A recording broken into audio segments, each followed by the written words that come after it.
Donc, retour sur mon dépôt de plainte aujourd'hui. Je crois qu'on s'est complètement moqué de moi. Donc, ça démarre mon adresse communication électronique demandée non, alors que je l'ai demandé et qu'on m'a dit que ça n'était pas possible à Bayonne.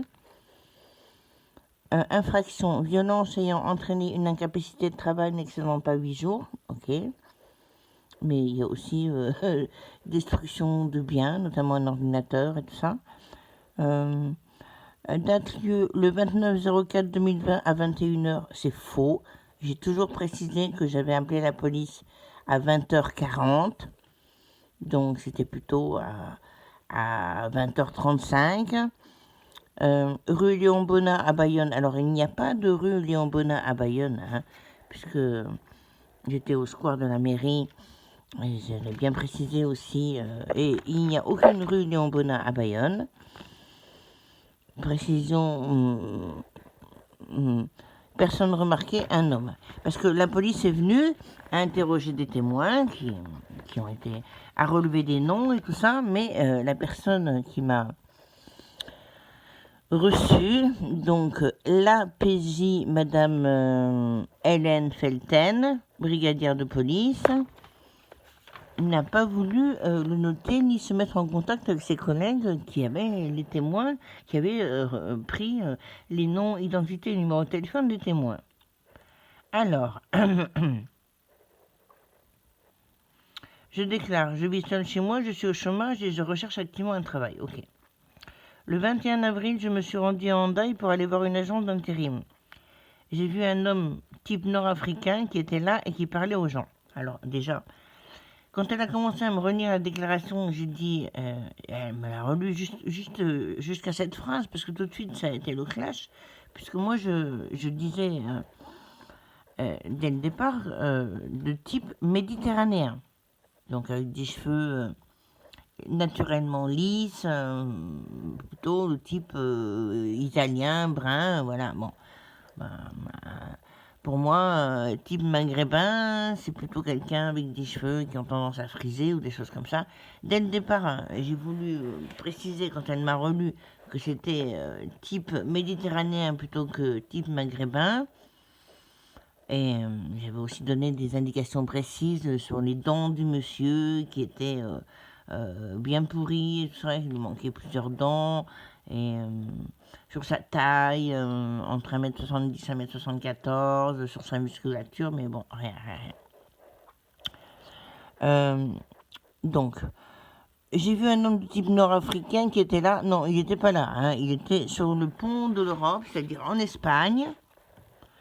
Juste en face, la voiture de la police à gauche, et lui sur la droite.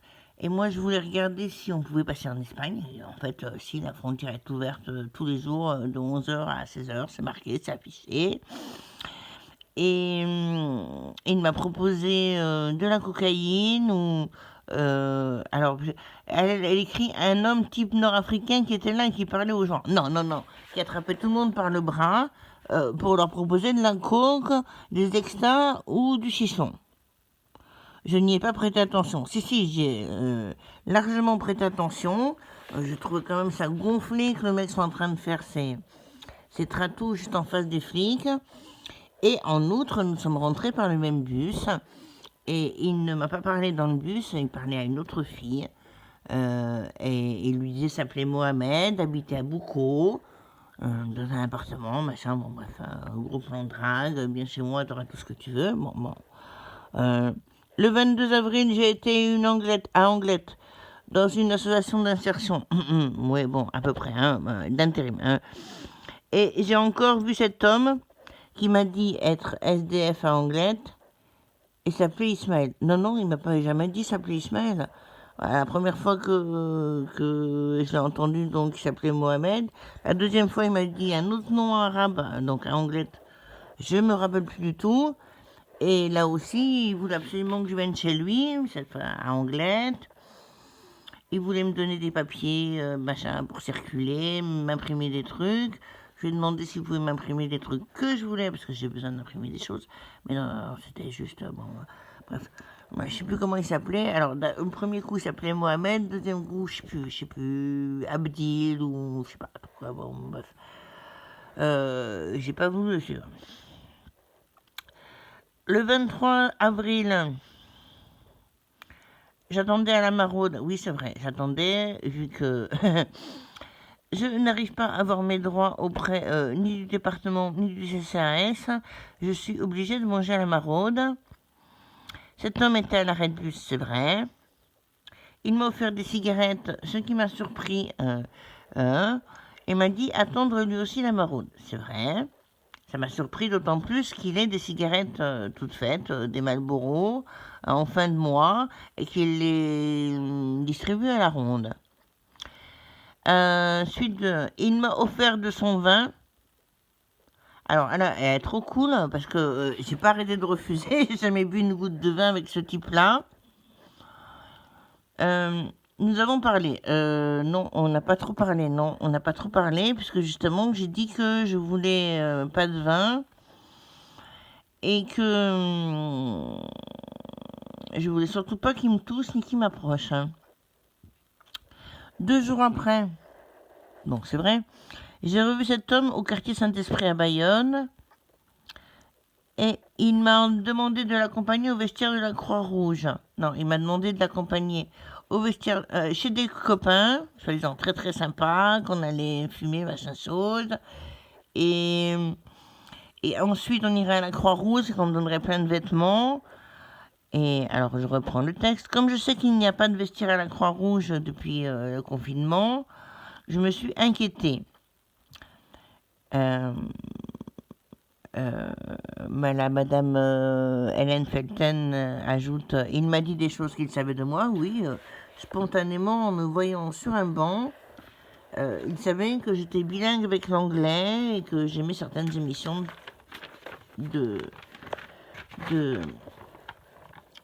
j'aimais regarder sur mon téléphone certaines émissions américaines.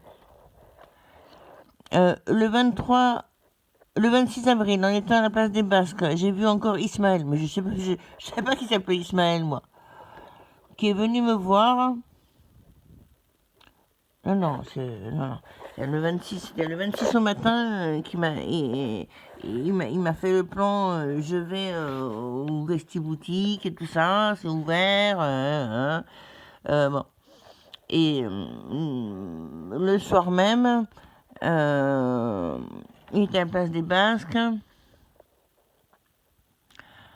Il m'a demandé plein de choses sur... Non, il m'a pas demandé des choses sur moi, non, il m'a pas demandé, il savait, il m'a jamais rien demandé. Et il insistait qu'on avait rendez-vous, oui c'est vrai, ensemble.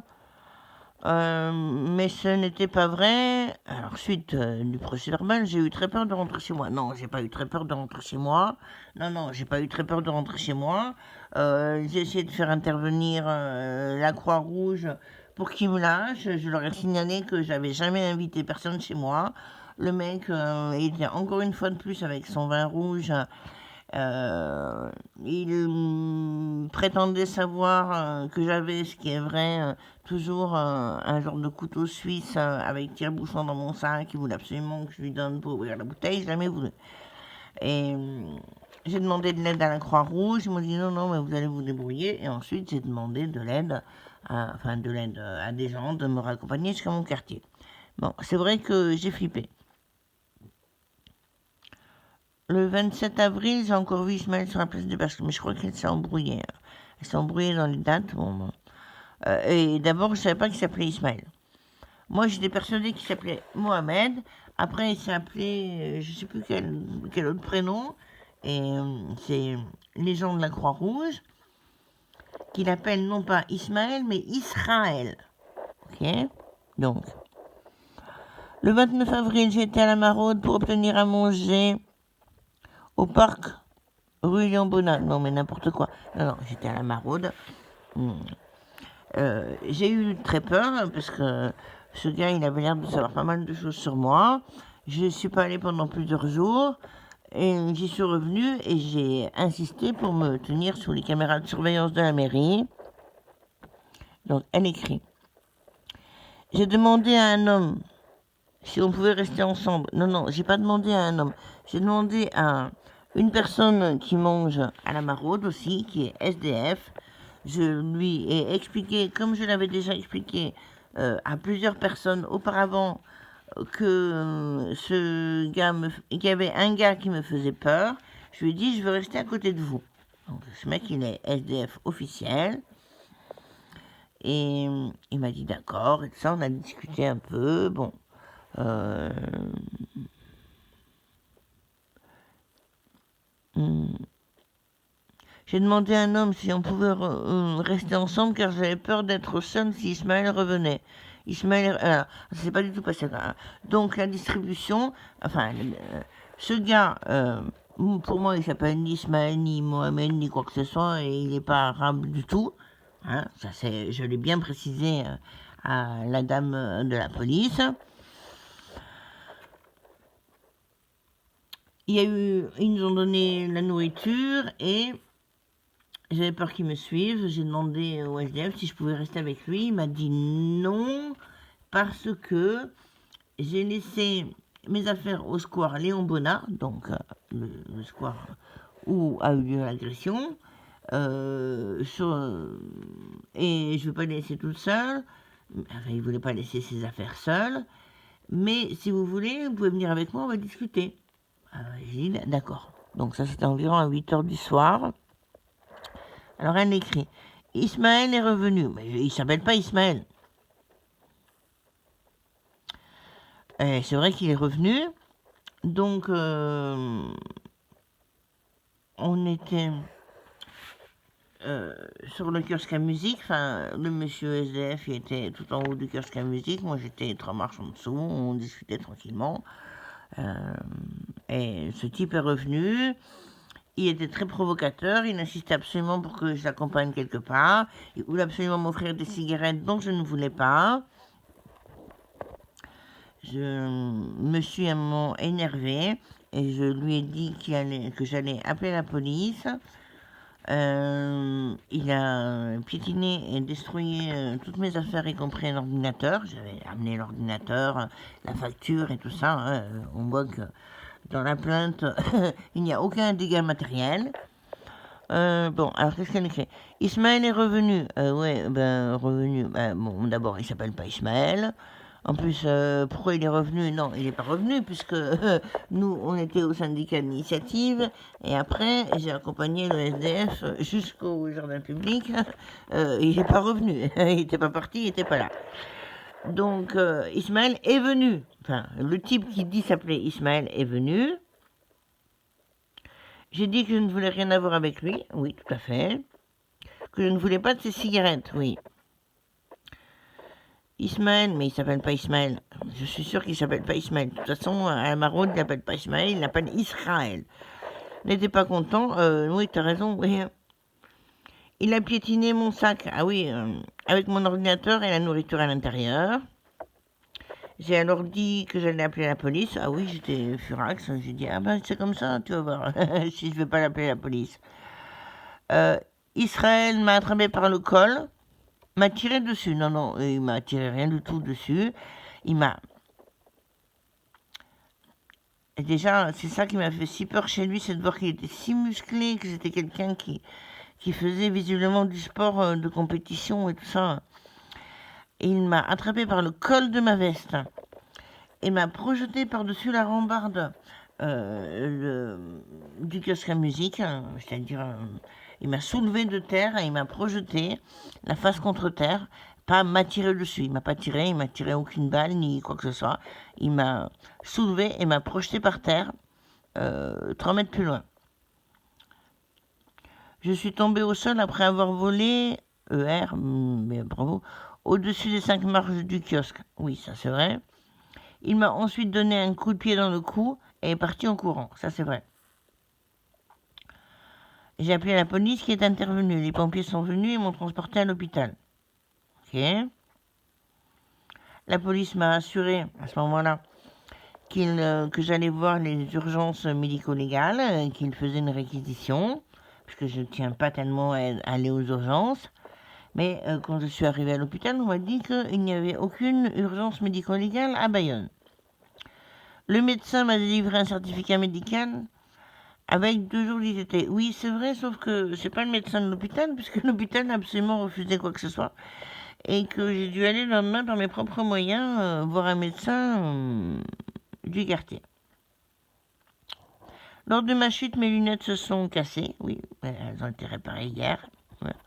Mon ordinateur a également été cassé, défoncé, quand Ismaël a piétiné le sac. Je précise que le 30 avril, donc c'était le lendemain, j'ai croisé de nouveau Ismaël. Non, je ne l'ai pas croisé.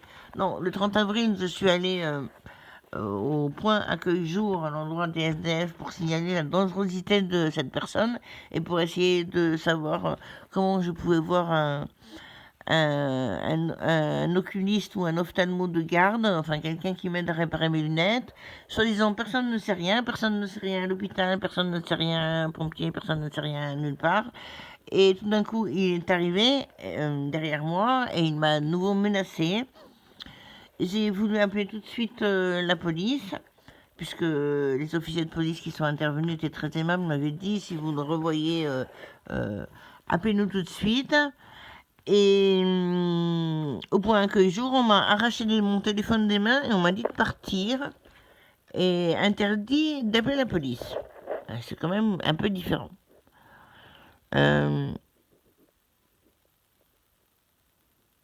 Hier, donc le 4, en marchant place de la République, j'ai dit en voulant croiser la rue depuis la place de la République, en voulant croiser le boulevard Alsace-Lorraine. J'ai vu qu'Ismaël conduisait une petite camionnette. Non, c'était pas une camionnette, hein. C'était un truc type Kangoo. Et il n'était pas tout seul, ils étaient 2. Donc je me demandais si j'allais aller à la boulangerie pour commander un café, qu'on peut boire dehors sur les bancs et tout ça. Il était 18h30. Et il y a des témoins. J'ai donné le numéro de téléphone à la dame, officier de police, mais elle n'a pas voulu noter le numéro de téléphone. Tout d'un coup, 2 petits véhicules utilitaires se sont arrêtés en faisant crisser des pneus. Et le premier était conduit par ce type qui m'a hurlé des injures en italien, va fanculo, machin, et après a continué en disant qu'il allait me crever, on allait me crever et qu'on allait me faire la peau. Puis il a fait un splendide démarrage, est reparti en sens arrière avec un gros crissement de pneus, ainsi que l'autre véhicule. C'est quand même autre chose. Donc il y avait des témoins qui étaient surpris, qui ne comprenaient pas, qui étaient choqués, dont une dame qui m'a laissé son numéro de téléphone, que la police n'a pas voulu noter.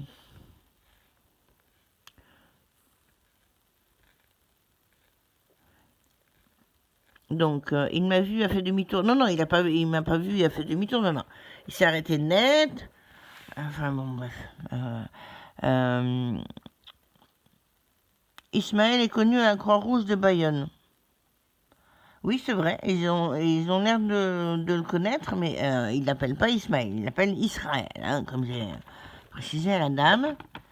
Il y a une personne sans abri ici qui s'appelle Ismaël. J'espère qu'il va pas avoir d'ennui à cause de moi. C'est un monsieur qui a un petit chien avec lui, bref, et qui n'a pas l'air méchant. Je ne sais rien de lui, non, je ne sais rien de lui. Non, aussi, je sais quand même des choses de lui. Je sais qu'il vend de la coke à Hondaï, du chisson à Anglette, qu'il se déplace dans tout le département, qu'il a l'air bien avec la police, qu'il est connu, qu'il est protégé par la Croix-Rouge. Si, je sais quand même quelque chose, mais bon, rien de plus. Il m'a dit aussi qu'il vivait... alors, une fois c'était à Boucau, une fois c'était à Anglette, une fois c'était autre chose. Et il m'a dit aussi qu'il vivait en camion à Bayonne, à la Pirate Bay. Bon, bref, donc je sais que c'est faux. Après, il m'a dit qu'il vivait en caravane. Après, bon, bref, passons. Je me sens persécutée et espionnée par cet homme. Oui, c'est-à-dire que je me sens particulièrement espionnée parce que la fois où il m'a frappé, mais vraiment très très violemment, quoi. Il savait que j'avais depuis la veille un vélo chez moi, ça c'est chez moi. Et en outre, il était au courant de certaines recherches sur les muscles adducteurs que j'avais faites sur mon téléphone. Donc, comme ça fait quand même plusieurs plaintes que j'arrive à poser pour un piratage de téléphone, le mec, il est au courant de mes recherches sur Google, il est au courant de ce qu'il y a chez moi. Oui, je me sens menacé, oui, au moins.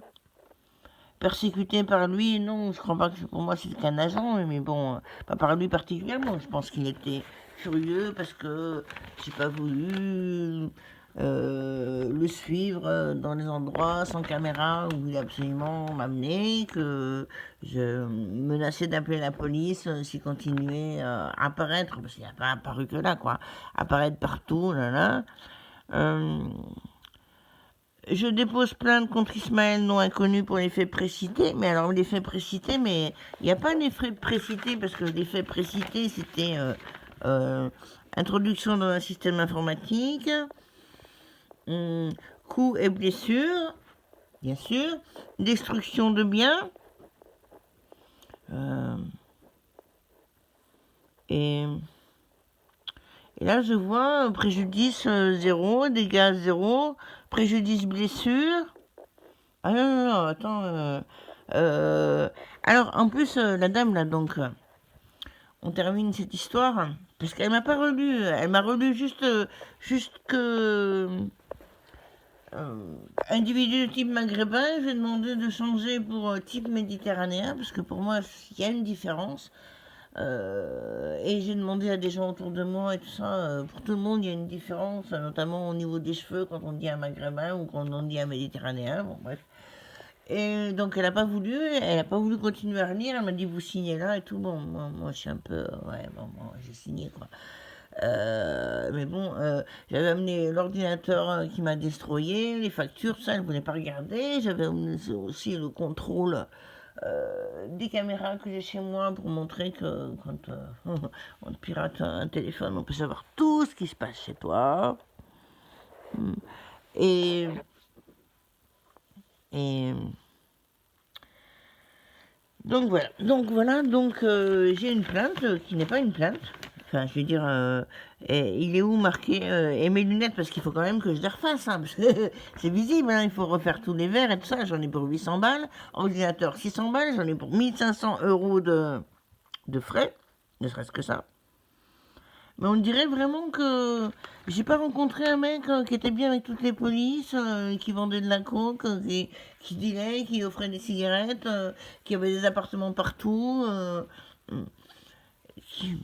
Et surtout, j'ai bien insisté sur le fait que j'ai remarqué qu'il avait une musculature extrêmement puissante, bien que très déliée, et que moi je fais quand même 65 kilos. Bon, j'ai un petit gabarit, mais je fais 65 kilos. Pour me faire voler en l'air comme ça, je veux dire, le mec qui te soulève 65 kilos d'un seul bras et qui te projette 5 mètres plus loin, c'est pas une petite nature. Et déjà, pour être sur le pont de l'Europe et essayer de vendre de la coke en face des flics, il faut avoir certaines autorisations. Ça, j'en ai bien précisé à la dame là, que hein. Mais bon, mais bon, mes lunettes, il faut entièrement les refaire, hein, parce qu'elles sont complètement rayées, hein. Là, j'ai trouvé un oculiste très charmant, très gentil, très généreux, qui m'a fait des réparations et tout ça pour rien. Mais je peux pas vraiment y voir avec les rayures que j'ai sur les lunettes. Il faut changer les verres, il faut changer les montures, enfin bon bref. C'est un coût de 1000 euros. Et l'ordinateur, bien sûr, il faut en racheter un.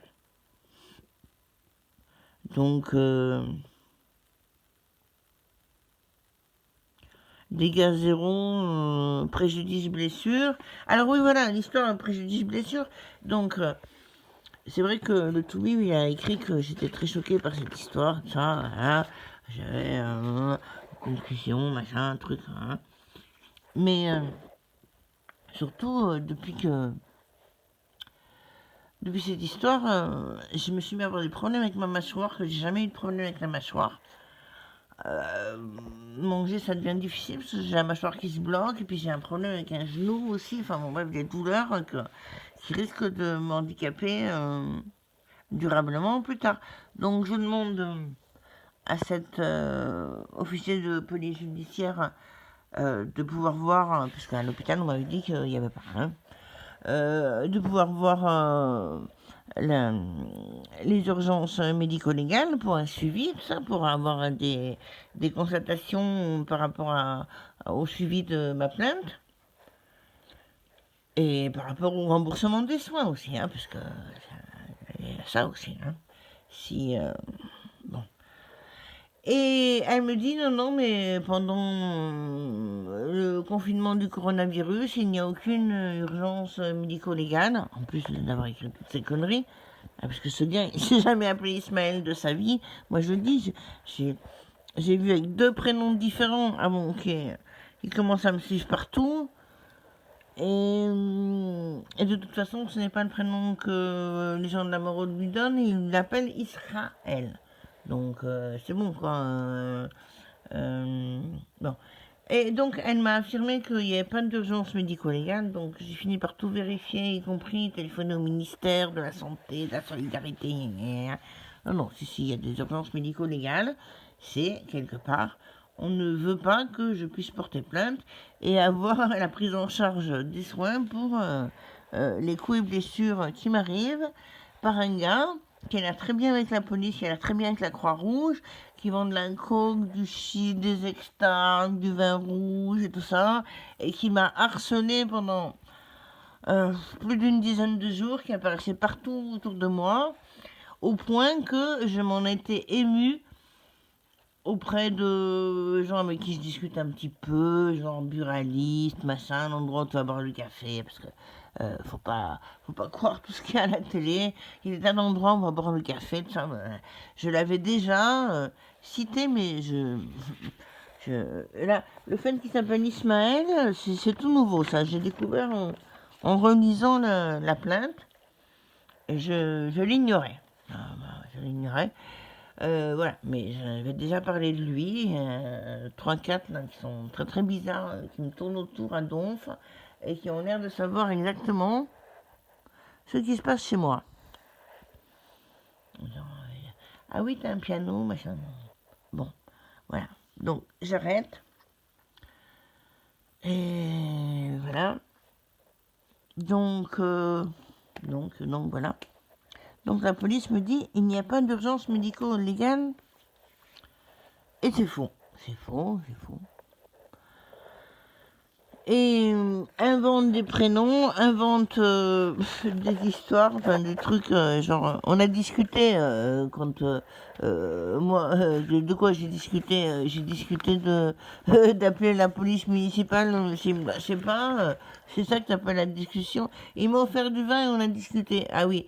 Il m'a offert du vin, je lui ai dit que je voulais pas qu'il s'approche de moi à plus d'un mètre. Il est allé se laver les mains, j'ai vu les muscles sur ses poignets, tout ça, j'ai eu peur.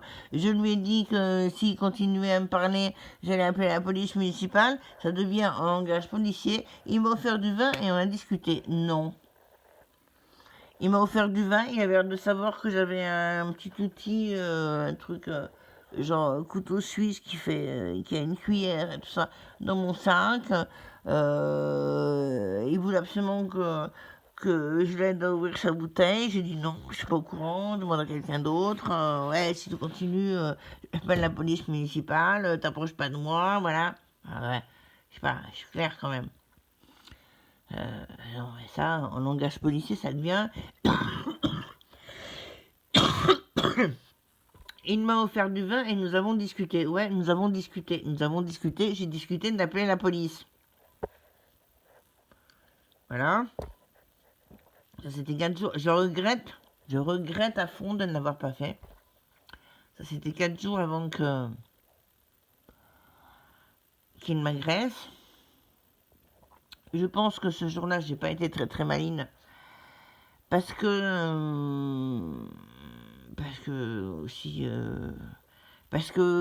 c'est vrai que je lui ai mal parlé, que je lui ai dit de dégager, que j'allais appeler la police, que j'aurais jamais dû dire ça, que j'aurais dû le faire tranquillement, que j'aurais dû... On était dans un parc, hein, contrairement à ce que raconte la dame. Il y a eu des témoins et tout ça. Il y avait des gens qui faisaient du jogging, j'aurais dû brancher quelqu'un qui fasse du jogging et lui demander, comme la fois d'avant, de m'accompagner jusqu'à ma rue. Je l'ai pas fait, au lieu de me tenir tranquille, j'ai ouvert ma grande gueule, j'ai dit ouais, si ça continue, j'appelle la police, il m'a piétiné mes affaires, moi ça m'a... Hein. Et c'est quand j'ai sorti le téléphone de ma poche pour appeler effectivement la police. Il était en bas du kiosque et moi j'étais sur la 5e marche, il y a 8 marches, je peux vérifier. Il m'a attrapé par les épaulettes de ma veste en cuir et m'a fait faire un vol plané, mais au moins de... Mais vraiment, mais pour un mec d'1m70, lever une nana comme moi de 65 kilos et la faire voler par-dessus sa tête, ce n'est pas donné à tout le monde. Et on reviendra après sur ce qui s'est passé à l'hôpital, que j'ai pas trouvé cool, puisque refus de soins, comme d'habitude. Mais ce n'est pas donné à tout le monde de soulever d'une seule main une personne de 65 kilos. Tout ce que j'avais à dire. Et ce type, je l'ai toujours dit, je le disais déjà avant, et je l'ai précisé 1000 fois à cette officière de police, Madame, je sais plus, Hélène Felten, brigadière de police. Ce type n'est pas un SDF, c'est un mec très entraîné physiquement, qui se travaille partout dans le département malgré les interdictions de circuler, qui fait ce qu'il veut avec la police, et qui m'a sévèrement frappé et je pense handicapé. Raison pour laquelle je voulais avoir un suivi par l'unité médico-judiciaire de l'hôpital qui, selon cette même Hélène Felten, et le ministère de la Santé et de la Solidarité m'a confirmé que c'était absolument faux. D'après Madame Felten, cette unité ne travaille pas pendant le confinement du coronavirus, mais c'est faux.